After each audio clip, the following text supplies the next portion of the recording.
Hello. अब आगे देख रहे हैं हम लोग विधायिका या व्यवस्थापिका या फिर संसद। देखिए, अनुच्छेद 79 से लगाकर 123 तक कानून निर्माण वाला सर्वोच्च निकाय विधायिका या फिर व्यवस्थापिका कहलाती हैं। जहाँ पे सारे कानूनों का निर्माण होता है या फिर कानून बनाए जाते हैं, वो आपकी व्यवस्थापिका कहलाती हैं। अनुच्छेद 79 भारत की एक संसद होगी, इस तरह से उल्लेख है। संसद के कितने अंग हैं? 3। राष्ट्रपति, लोकसभा और राज्यसभा। आप देख रहे हैं free mind study by R K sir से। आगे देखिए, मैं आपको पढ़ा रहा हूँ हैंड रिटन नोट से, जो कि मेरे खुद के लिखे हुए हैं, और आप लोग इन सबको अच्छे से देखिए और आपको काफ़ी ज़्यादा फायदा होगा। अपने नॉलेज को आप लोग बढ़ाइए। संसद के सदन 2 हैं, लोकसभा और राज्यसभा। लोकसभा को हम लोग निम्न सदन बोलते हैं, राज्यसभा को उच्च सदन बोलते हैं। इस तरीके से आपको पता होना चाहिए। संसद भवन के वास्तुकार एडविन ल्यूटिस और हर्बर्ट बेंकर थे। लोकसभा का अनुच्छेद 81 है। उपनाम: जनता का सदन, प्रथम सदन, निर्वाचित सदन, लोकप्रिय सदन या फिर अस्थायी सदन। इस तरीके से हम लोग कह सकते हैं। निम्न सदन भी कह सकते हैं। ये सारा का सारा हम लोग लोकसभा को हम लोग कहते हैं। सर्वाधिक लोकसभा की सीटों वाले राज्य कौन कौन से हैं देख लीजिए। सबसे ज़्यादा यूपी से हैं 80। इस तरीके से महाराष्ट्र में 48, पश्चिम बंगाल में 42 और बिहार के अंदर 40 और राजस्थान से 25 लोकसभा की सीटें होती हैं। आगे देखिए, मूल संविधान में सदस्य संख्या 500 निर्धारित थी, अधिकतम 552। राज्यों से अधिकतम 530, संघ शासित जो भी यूटीज़ हैं उनसे 20 और 2 आंग्ल भारतीय समुदाय से उनको हम लोग लिया करते थे। तो संघ यूटी से 20, आंग्ल से 2 और राज्यों से अधिकतम 530। इस तरीके से आपको याद रखना है।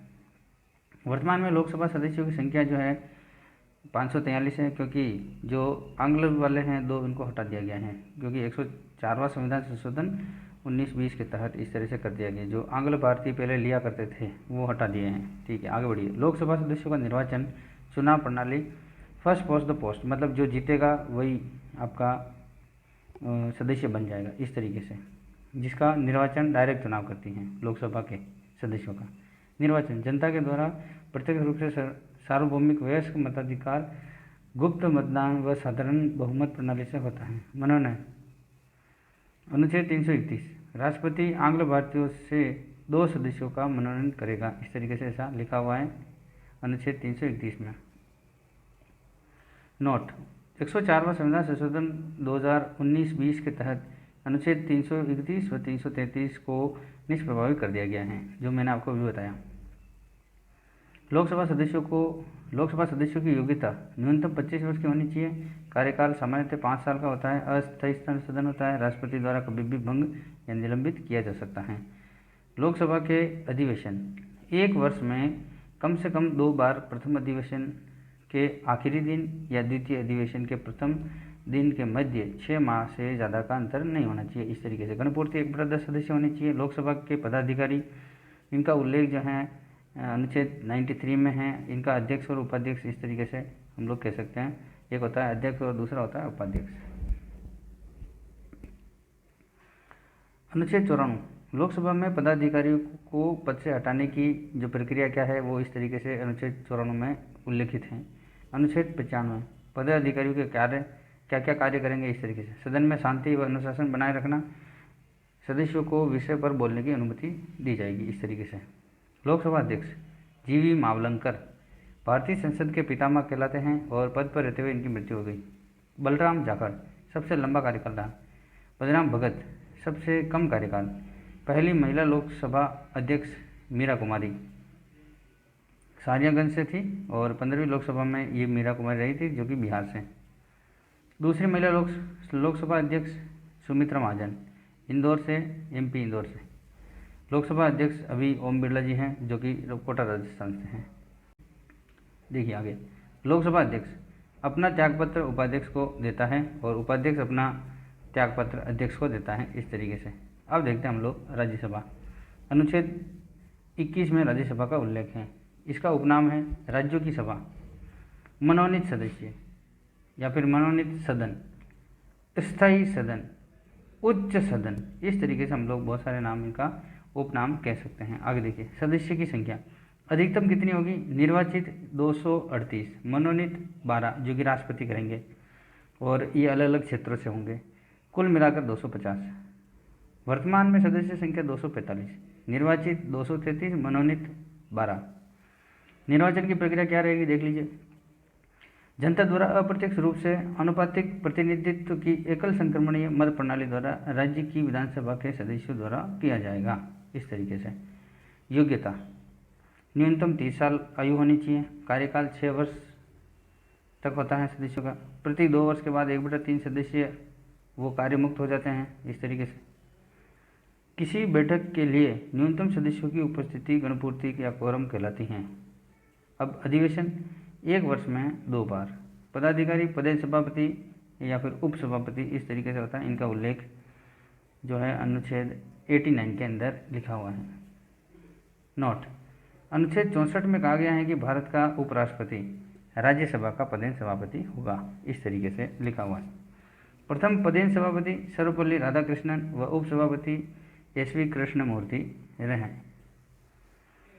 राजस्थान से राज्यसभा में अब तक एक सदस्य मनोनीत हुआ है, जिसका नाम है डॉक्टर नारायण सिंह माणकवाल।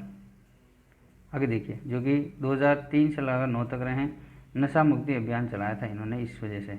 आगे देखिए, सर्वाधिक राज्यसभा सीटें यूपी से हैं, जो कि 31 हैं। राजस्थान से राज्यसभा की सीटें 10।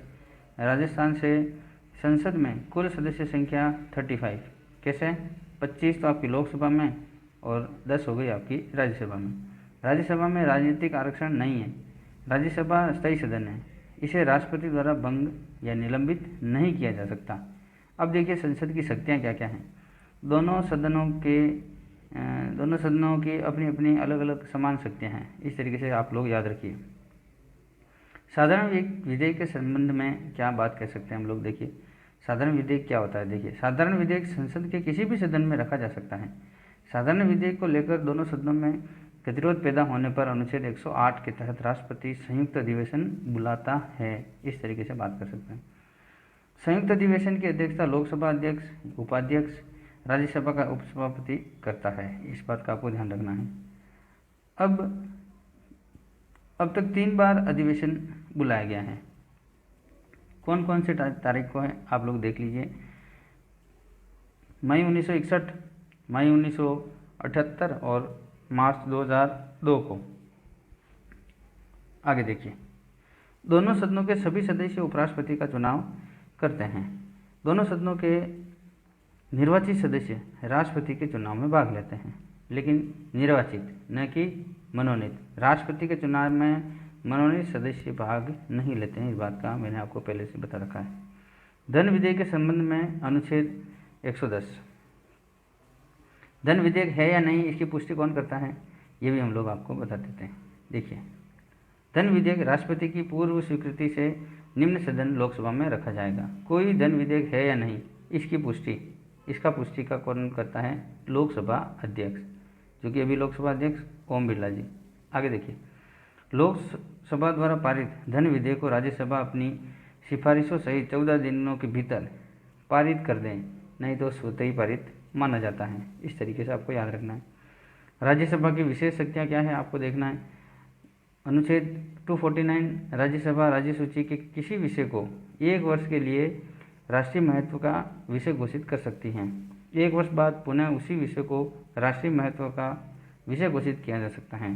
अनुच्छेद 312 के तहत राज्यसभा अखिल भारतीय सेवाओं का सृजन करती हैं। वर्तमान में अखिल भारतीय सेवाएं कितनी है साहब, IPS, IAS, IFS, इस तरीके से 3 हैं। अखिल भारतीय सेवाओं से तात्पर्य है जिनका केंद्र व राज्य दोनों के लिए समान महत्व हैं। इस तरीके से अब लोकसभा से संबंधित तथ्य क्या क्या है देख लीजिए जल्दी से। प्रथम लोकसभा 1952 से 57 तक रही। प्रथम लोकसभा में 489 सीटों यानी 489 सीटों पर चुनाव हुए थे। 3 मई 1952 को पहली बैठक हुई। समय पूर्व भंग होने वाली पहली लोकसभा चौथी रही थी और 5वीं लोकसभा का कार्यकाल 5 वर्ष ज़्यादा रहा। इस तरीके से आपको याद रखना है। प्रोटेम स्पीकर को आपको पता ही होगा कि जैसे नई सदन बनी, अभी सारे के सारे जो लोकसभा के सदस्य अभी चुनकर आ गए। अब जैसे चुन के आ गए तो उसी टाइम में लोकसभा का जो अध्यक्ष है उसका चुनाव नहीं होता है, तो जो भी सदस्य होते हैं उनमें से किसी भी वरिष्ठ आदमी को एक अध्यक्ष की तरह ट्रीट किया जाता है, उसको हम लोग लोकसभा का प्रोटेम स्पीकर कहते हैं। वो तब तक कार्य करता है जब तक कि लोकसभा अध्यक्ष मनोनीत या निर्वाचित नहीं हो जाता। इस तरीके से जैसे ही प्रोटेम मतलब आपके अध्यक्ष की घोषणा हो जाती है कि ये हमारे लोकसभा के अध्यक्ष होंगे, उसी टाइम से प्रोटेम स्पीकर ऑटोमेटिकली उनका पद खत्म हो जाता है। इस तरीके से आपको याद रखना है। 17वीं लोकसभा 2019 से अब तक चल रही है। देखिए, अप्रैल मई 2019 में 7 चरणों में चुनाव हुए 552 सीटों पर, तथा तमिलनाडु की वेल्लोर सीट पर चुनाव निर्धारित समय पर नहीं हुए थे। सबसे बड़ी जीत नवसारी से हुई गुजरात में, जो कि CR पाटिल साहब जीते। Protem speaker doctor Virendra Singh. सबसे युवा सांसद चंद्रानी मुर्मू। आगे देखिए, राजस्थान से 3 महिला सांसद चुनी गई इस बार, दिया कुमारी, जसकौर मीणा और रंजीता कोहली। इनका निर्वाचन का जो क्षेत्र है वो भी आपको याद रखना है। दिया कुमारी राजसमंद से, जसकौर मीणा दौसा से और रंजीता कोहली भरतपुर से। कुल आरक्षित सीटें 131 हैं। अनुसूचित जाति की 84 और अनुसूचित जनजाति की 47। सर्वाधिक यूपी से हैं, SC की 17 और राजस्थान से 4 ही है। मध्य प्रदेश से ST की 6 है, राजस्थान से ST की 3 सीटें हैं। अब SC की जो 4 सीटें राजस्थान में हैं वो कौन कौन सी देख लीजिए। बीकानेर, गंगानगर, भरतपुर और करौली सवाई माधोपुर का एक क्षेत्र है, इस तरीके से। और राजस्थान से ST की जो 3 सीटें हैं वो कौन कौन सी, दौसा, उदयपुर और बांसवाड़ा। आगे देखिए, संसद की समितियां। देखिए, संसद में अलग अलग तरह की समितियां बनती है, जिसमें देखो तदर्थ समिति और स्थायी समिति दो तरह की समितियां होती है। जो तदर्थ समिति होती है उसको विशिष्ट उद्देश्य के लिए गठित किया जाता है, और स्थायी समिति जो होती है उसको देखिए, एक तो लोक लेखा या जन लेखा समिति और दूसरा प्राक्कलन समिति के नाम से जाना जाता है। अब देखिए, जो लोक लेखा समिति हैं, जन लेखा या लोक लेखा समिति, ये इसके बारे में पहले देख लीजिए। ये संसद की एक स्थायी समिति है। इसमें कुल 22 सदस्य होते हैं, जिनमें से 12 सदस्य लोकसभा से चुने जाते हैं तथा 7 सदस्य राज्यसभा से निर्दिष्ट होते हैं। समिति का कार्यकाल 1 वर्ष का होता है। प्रति वर्ष नई समिति का गठन किया जाना आवश्यक है। ये है आपकी PSC या फिर आगे देखिए, प्राक्कलन समिति। यह संसद की स्थायी समिति हैं, दोनों ही स्थायी समिति हैं। इसमें 30 सदस्य होते हैं, प्राक्कलन में 30। और समिति का गठन 1950 में तत्कालीन उस टाइम के वित्त मंत्री जो थे जॉन मथाई, इनकी सिफारिश पर इसका किया गया था, और इनका कार्यकाल 1 वर्ष रहता है। वर्तमान में अध्यक्ष बापात्र श्री गिरीश मालचंद हैं। इस तरीके से आपको याद रखना है। अब देखिए, सर्वप्रथम जो गठन रहा था आपका वो 1921 के अंदर रहा। कार्य CAG के प्रतिवेदन की जांच करना, और वर्तमान अध्यक्ष कौन है, अधीर रंजन चौधरी। अब वर्तमान अध्यक्ष 1967 से परंपरागत में हैं, और इसकी समिति के अध्यक्ष विपक्ष का होता है, न कि पक्ष का होता है। ये हम लोग जन लोक लेखा समिति की बात कर रहे हैं। इस तरीके से जन लेखा समिति या लोक लेखा समिति की बात कर रहे थे। अब हम वापस बात कर रहे हैं प्राक्कलन समिति, जिसके लोक लेखा व प्राक्कलन समिति के घनिष्ठ संबंध हैं, अतः इन्हें संसद की जुड़ा बहन कहा जाता है, तथा रखवाले कुत्ते की संज्ञा दी जाती है। इस तरीके से आप लोग याद रखिए। आगे बढ़ रहे हैं हम लोग। संसदीय कार्यवाही का प्रारंभिक समय, जिसमें पूर्व सूचना के आधार पर प्रश्न पूछे जाते हैं, समय सामान्यतः ये जो प्रश्न पूछे जाने का समय 11 बजे से लगाकर 12 बजे तक रहता है। राजस्थान से संबंधित महत्वपूर्ण तथ्य के बारे में बात कर लेते हैं हम लोग। शारदा भार्गव राजस्थान की पहली महिला सांसद रही थी, और राजस्थान से पहली राज्यसभा सदस्य रही थी। गायत्री देवी जो कि जयपुर से हैं, राजस्थान से पहली महिला लोकसभा सदस्य रही। आगे देखिए, कालू राम जी मालू, इसके बारे में देखिए, केंद्रीय मंत्रिपरिषद में शामिल रहे, राजस्थान से पहले मंत्री रहे। गिरिजा व्यास के बारे में देख लीजिए, केंद्रीय मंत्रिपरिषद में शामिल, राजस्थान से पहली महिला मंत्री। आगे देखिए, वसुंधरा राजे जी, राजस्थान से सर्वाधिक बार चुनी जाने वाली महिला सांसद। देखिए कब कब रही है, 9वीं लोकसभा झालावाड़ से रही है, 10वीं लोकसभा 11वीं, 12वीं, 13वीं, इस तरीके से रेगुलर और कंटिन्यू इस तरीके से रही हैं। आगे बात कर रहे हैं हम लोग, झालावाड़ से ही रही हमेशा। उषा देवी मीणा सवाई माधोपुर से, एसटी की सीट है, यह राजस्थान की पहली महिला सांसद है एसटी से। आगे देखिए, सुशील वंगारू लक्ष्मण जालोर, ये एससी की सीट से पहली महिला सांसद रही है। तो इस तरीके से आप लोगों ने ये पूरा का पूरा संसद से रिलेटेड पढ़ा, जिसके अंदर राज्यसभा और लोकसभा को मैंने काफ़ी अच्छे से बताया, राष्ट्रपति को मैंने ऑलरेडी बता दिया है और उपराष्ट्रपति को भी बता दिया है। तो इस तरीके से कुछ इंपॉर्टेंट नोट्स के थ्रू मैं आपको बता रहा हूँ, जो मेरे हैंड रिटन नोट्स हैं। आप लोग इस वीडियो को अच्छे से देखिए बिना स्किप किए और अपने नॉलेज को बढ़ाते रहिए। अच्छा लग रहा है तो लाइक करिए, कमेंट करिए, और लगता है किसी तक पहुंचाना है तो उसको शेयर करिए। जो भी आपके फेसबुक, व्हाट्सएप जो भी ग्रुप बने हुए हैं उनके ऊपर आप शेयर करिए। ओके।